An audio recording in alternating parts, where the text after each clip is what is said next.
Well, welcome back one and all, you wealthy little wastelanders. Good to see you here once again today in our vault. The city where dreams really do come true and pleasures and luxuries of the old world are commonplace. Recently, we've been working on some proper power armor, and today shall be no different. One of our main objectives today is making sure we have another set or two of power armor at the very least for some of our more adventurous vault dwellers on their, well, adventures. And while doing so, it wouldn't hurt at all to improve our vault furthermore with some proper artworks like statues. So we'll need to begin the research on how to go about making them, and as we're doing that, we're also going to be collecting what little bits and bobs of steel ore are left in the area.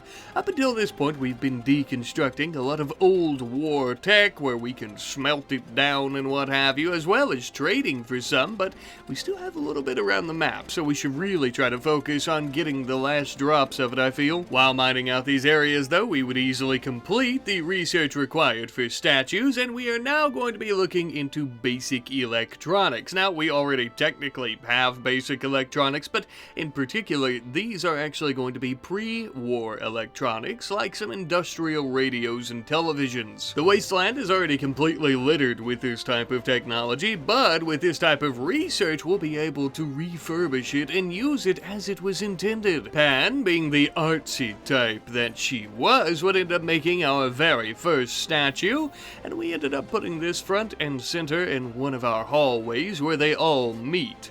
Now, we thought for sure that this art was going to have something to do with her breaking the Overseer's heart, but luckily it doesn't, and he won't have to suffer through that. The artwork actually depicts O'Neill beating down Darcy in one of their drunken brawls in the halls of the Vault City. I'm not exactly sure why this was chosen, but something tells me that Pan might have her eye on O'Neill. Either way, it is a good decoration, I guess. Anyhow, though, we ended up having yet another wastelander with a big pocketbook looking to enter our vault for 75 silver per day. After a quick screening process to ensure that they weren't Enclave or Institute, we would have them go ahead and strap on a nice vault suit, and they could begin enjoying our luxurious city for themselves, and they chose to do so to start with some darts. That seems fun. The Overseer had also finished up that power armor that we were working on, and we've decided to give it to O'Neill since she, just as John, is the most skilled with it, and also tends to be the ones that we send out on adventures. And boy, oh boy, do these two look ready to kill something. I sure hope so, because we have yet another mission for them now. I'm sure you've noticed, just as I have, there's been a bit of an influx in the cannibal raiders who have been attacking us. The Beast, I believe, as they're known. It would seem they have an outpost just north of our city. So, we're going to send John and O'Neill north to take care of these bastards for us. Initial reports from NCR scouts say that there's only about 3 or so at the outpost, so John and O'Neill should be able to easily take care of them. In the meantime, though, while they're traveling, it looks like we finished our research into basic electronics of the pre-war variety, and now that we have these new recreational items, we need some more room in our recreation hall here to store them, so we started mining that out, and once we had enough room, we started adding them in. With a pre-war television, some sofas to comfortably watch this television, along with an arcade machine, and also a computer, just a simple one where they could maybe browse records throughout history and things like that. Or perhaps play some Flash games from the early 2000s. No, wait, they probably didn't have that. We also still have a good bit of dyes left in storage, even though we haven't grown any for a little while, and I thought we should probably make use of those and start dyeing some of our furniture and other different types of production areas and what have you to a proper Vaultec blue. I wanted to maybe do the same with our rugs, but unfortunately, apparently the dye doesn't work on the rug. I don't know. I think we'll just stick with the green as for now. I've become so accustomed to it. And I also think that the green rugs and carpets that we have complement our vegetation that we're growing very, very well. And speaking of which, of course, we've started adding more of this plant life into the vault. In particular, I've began adding more and more of this vegetation into our residential areas for for all of our vault dwellers. And I even threw some into the prisoners' bathroom and their dining room just to kind of pretty it up a bit. We didn't have that much room in their bedrooms as was designed, so can't really throw anything in there. Last episode I had asked you guys if I'm doing a little bit too much in terms of the vegetation and the trees and the plant life inside the vault, and you guys seem to be not only okay with it, but you seem to really agree that it's great on the inside of the vault. And I think a good comment by our friend Zayzel really helps express how we all feel, I think. Apologies if I've butchered your name, by the way, but as the plants being an attempt to kind of recreate the lush forest and vibrant life of the pre-war world, and it's also something great for all of our adventurers and explorers to come back to. And I also feel that it's great for all the wastelanders who are coming into the vault to see that stark contrast of the wasteland and the lush, vibrant life that we have under the mountain. Now that I'm finished rambling on and on, it's time we start working on some new research, this time around with that being advanced batteries. These are basically just the batteries that we know and love that are currently storing all the power for our vault, but more advanced and being able to hold a much larger charge. The Overseer and the others, especially our Chinese ghoul companion from last episode, would waste no time getting to work on this research as John and O'Neill were still traveling to this raider outpost. Don't forget about that. That's more of a reminder for myself, as we had a lot going on while waiting on them to arrive at the outpost, such as a quest from the NCR. One of their nearby bases required a skillful worker and warrior, and in exchange they would be willing to give us almost 70 uranium and an XO2 power armor helmet. Of course we accepted. We could think of no one better than Pan to take on this important task. Yes, sure, she broke the Overseer's heart, but she's one of our original members.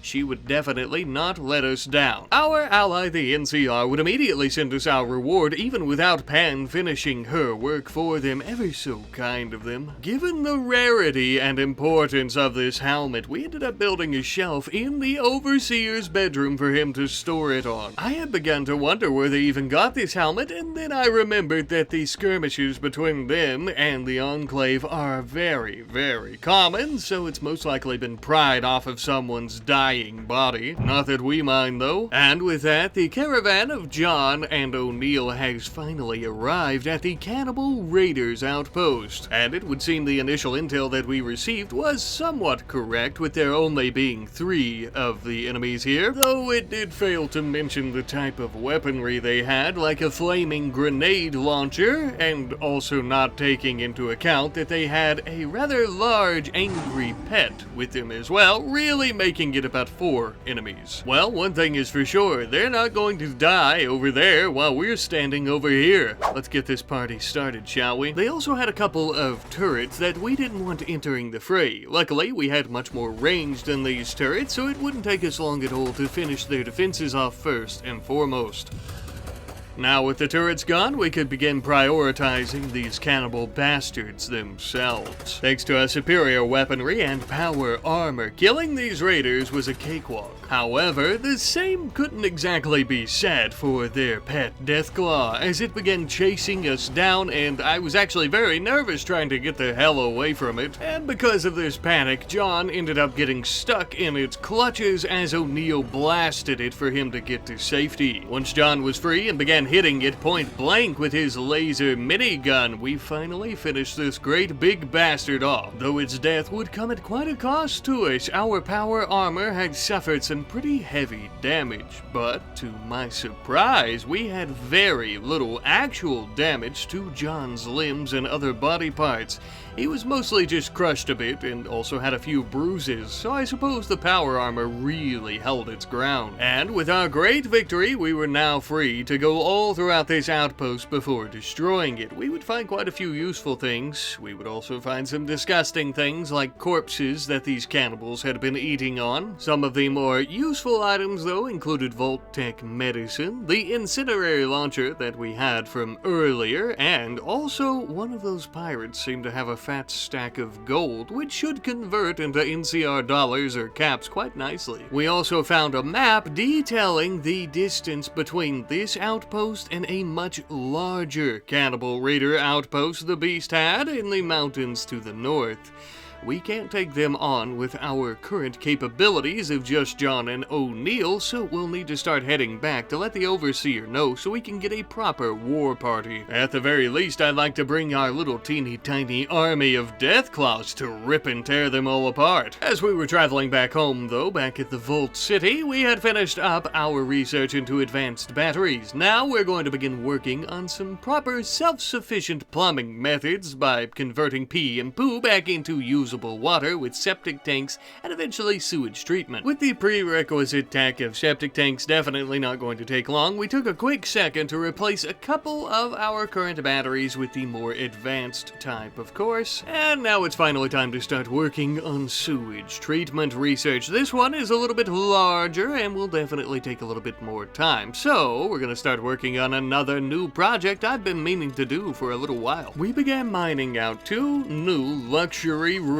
for any more guests that would like to rent here under the mountain, of course, but we're also going to be creating another recreation center, I suppose you could call it, though it's going to be a little different. During our mining efforts, sewage treatment was finished, which was shocking. I know we have 3 research tables, but my god, are these people fast. Anyway, though, I'm going to quit teasing you here. What we're building next to our luxury rooms is actually going to be something of a bar for all of our guests as well as all of our vault dwellers to enjoy. Now, we're not going to be selling this alcohol and Nuka-Cola and whatever else we have in here. It's going to be completely free of charge, specifically for those who pay us and also who join us. You see, the thing is, I know we don't want to go wasting alcohol technically, but it's really not. It's going to keep everyone who's renting off of us and living here quite happy, which is you can't put a price on that.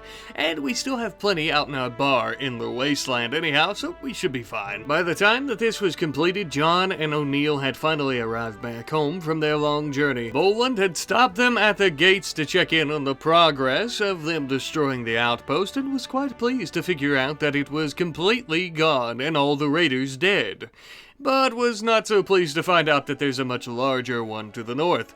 Looks like we're going to need to do quite a bit of work in terms of our offensive capabilities. But for now, we do need to work on the vault first, and one of the things that we're going to be working on is a sewage treatment plant next to our laboratory. I have a feeling not too many people other than our scientists are going to be down here to complain about the smell, and it is locked away in its own room, so let's hope it doesn't stink too bad. Now, I do know we already have our power methods for the vault, like our generators in the reactor room, as well as our sure power geothermal generator, but I want our sewage treatment plant to have its own backup chem fuel supply. And the reason for this is because if the lights go out, I don't want sewage backing up through the pipes, as that could force us to have to come outside the vault, and the idea is to be able to lock ourselves in due to any large threat. And thanks to these new additions to the vault, we are truly, once again, self-sufficient. We grow our own food, we have a beautiful, lush, luxurious forest city underneath this mountain, and we are also reusing and treating our own waste to make water, supplying ourselves without having to suck in any of the radiated water outside of the mountain. And honestly, at this point, the vault is almost complete. Our little city in front of it is complete, and this series is almost complete as well. I think next episode might be our last, and this might be a bit of a strange time to tell you this, but I just wanted to make it known, that way it doesn't come as a surprise. I've been having a lot of fun in this series, and I tend to do extended universes that share these throughout these series, and I'll probably end up doing that here too, because it's just so much fun, and it seems like you guys really like it as well. So fear not, it'll be back. Now, why did I tell you all that? Well, it felt like a good, conclusive paragraph for me to yap about before I began telling you that we're going to start researching small nuclear bombs. The thing is, our Chinese ghoul friend here is pretty much a specialist in this type of department, in this type of research, and I don't expect it to take him very long at all to help us figure it out, and this might be the perfect weapon to help us take out the larger outpost, getting rid of raids in the area once once and for all, for the most part. Uh-oh, speak of the devil. Looks like a couple of days later, our less than friendly cannibal neighbors have decided to bring the fight to us. Equipped with power armor, though it be makeshift raider power armor, wielding large missile launchers along with handheld mortars, and even some type of refurbished automaton based on their own designs, it would seem. Now, during this time as they were approaching, we actually put the finishing touches on small nuclear warheads, but the process of creating one will take far too long, and thus it'll be completely useless to us in this fight. Not to worry though, for our vault dwellers are locked and loaded, packing some serious heat and more than ready to defend our home. As the raiders began approaching our city walls, we unleashed a barrage of hellfire the likes of the wasteland has never seen before. Lasers and bullets flying every which way. Our flame turrets from last episode were coming in mighty handy as well, lighting the cannibals on fire. We would quickly rush to our artillery cannons as well to provide some explosive cover fire. Even with this though, the onslaught of raiders was becoming a little bit too much for us to handle, and we would have to retreat from our city walls, taking cover within the city itself. But we would unleash our army of Deathclaws upon these sons of bitches, ripping and tearing and shredding their flesh like buzzsaws. Great big mutilating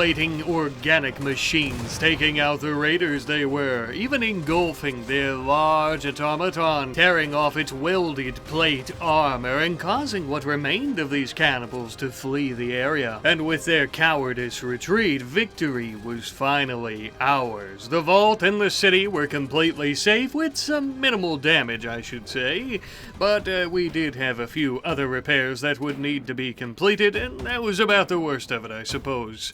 Well, except we had ended up losing our Deathclaw Buttercup during the battle, and when we were trying to tend to them to get them inside, unfortunately our other Deathclaw Frank had also bled to death before we could tend to its wounds. Thank God the rest of our Deathclaw army is safe and sound, and we managed to get them all tended. The issue is we couldn't tend to ourselves fast enough while also tending to them, and thus some casualties were expected, I suppose, but very regretful nevertheless. We also had one of the Tier 2 androids that was fighting for the raiders lying out here, bleeding coolant all over the ground. We actually would come up and start tending to him, and we would capture him. Tier 2 androids can be reprogrammed, so there might be a possibility that we can save him and rehabilitate him just as we would anyone else. Though success rates of this are quite low, we have some of the best minds in the wasteland at our disposal, so it's worth a shot. Now with our main priorities like tending to the wounded and capturing those that we might find useful are completed, it's also time for us to add on to the vault once more with something that's been long overdue but not needed thus far, thankfully, until this point. I am, of course, talking about a crematorium. Now, it is normally the procedure of Vaultec and Vault Dwellers to burn their dead, and these Deathclaws of ours could be eaten or used in some other way, but they were like family to us, and so they deserved proper burials. Thank you to our friend, somebody that you used to know, 9046, for reminding me of the cremation process, by the way. By this point, Pan had finally returned home from her work mission with the NCR, which was great because we could use all the manpower we can get right now. Speaking of which, we had yet another person looking to pay us to become a tenant inside the vault here, and they were of course paying us a pretty sum, so we accepted.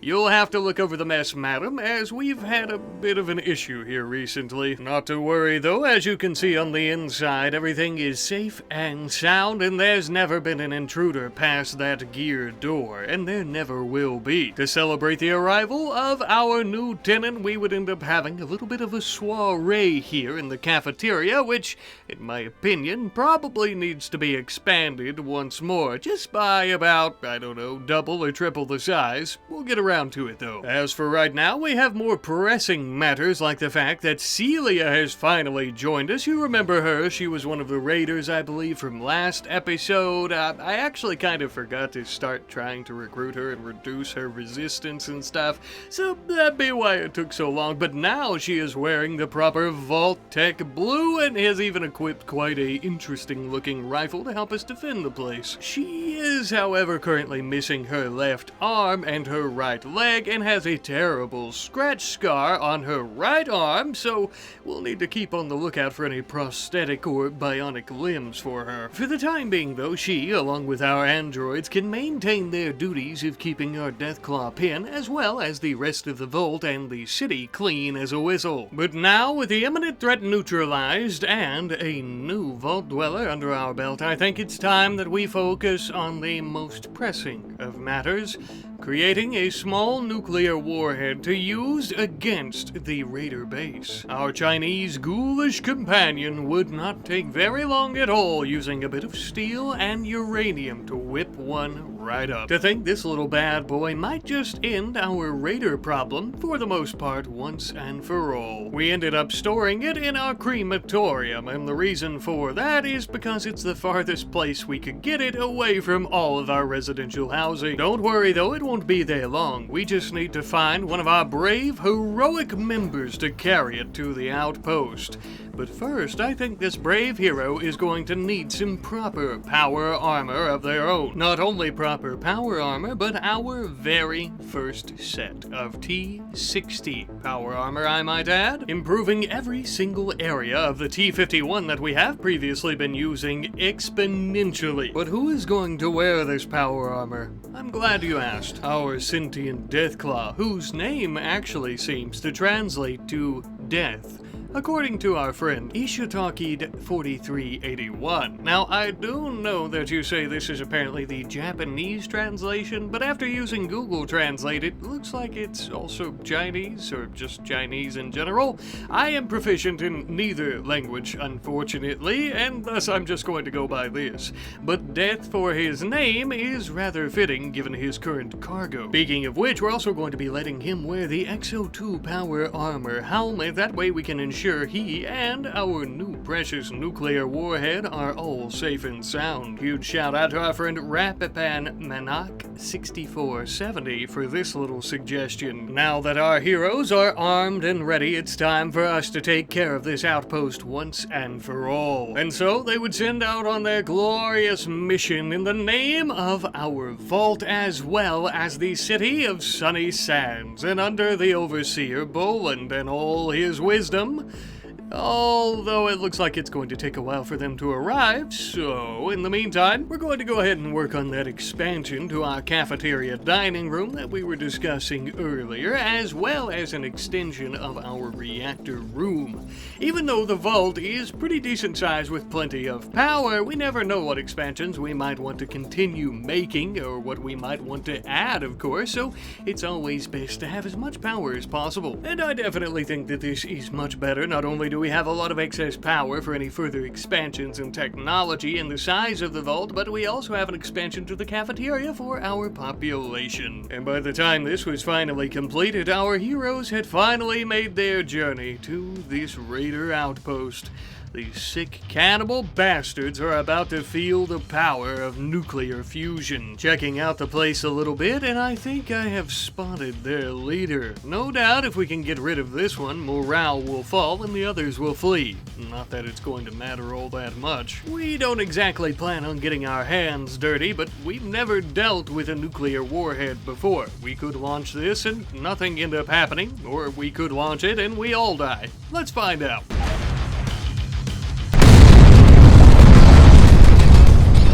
Alright, so we know that it didn't do nothing, and it apparently does something.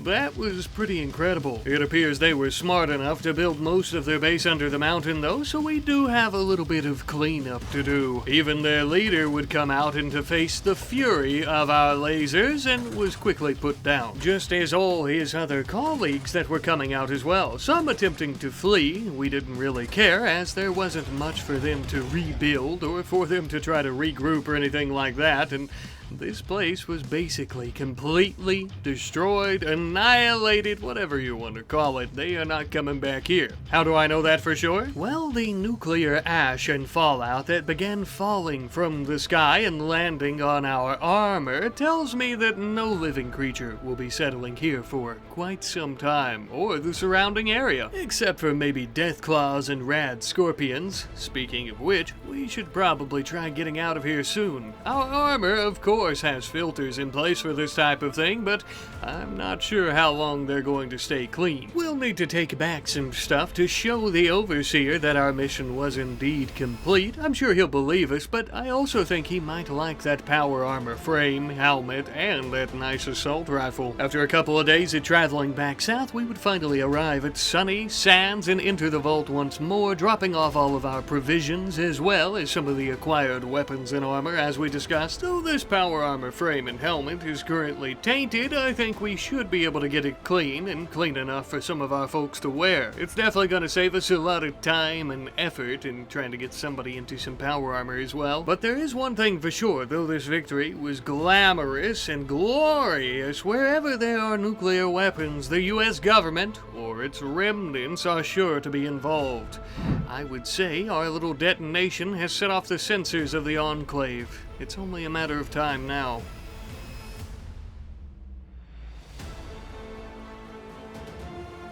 Hello, hello, just popping in at the end of the video to say thank you ever so much for watching today's episode, and I always want to say thank you, especially as we're coming to the end of this series, for everything you guys do, all your suggestions, names, mods, what you want to see in the series. I know I say it all the time, but I could not, and I genuinely mean this, could not be more grateful for you guys. I love you guys, and I just want to say thank you for everything you do. You make these series what they are, and I apologize, I hope this doesn't lose its meaning, because I say this every other video, if not more frequent than that, but I genuinely do mean it. Thank you guys. I love you. Once again, thank you for watching, and I hope to see you all next time.